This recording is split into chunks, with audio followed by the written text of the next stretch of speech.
Why is it called a spelling bee when there's no bees involved? Bees are easy to spell.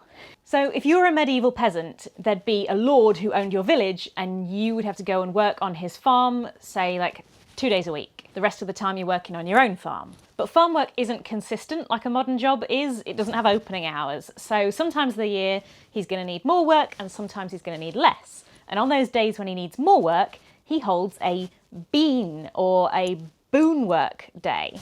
This is a bonus work day when you are still expected to turn up, but in return he gives you like food and drink and sometimes cash. So for example, at the Harvest Bean in Bishopston in Sussex, all who have come to the wheat harvest boon work shall have for dinner soup, wheaten bread, beef and cheese, and for supper bread, cheese and their fill of ale, and the other day they shall have soup, wheaten bread, fish and cheese and their fill of ale.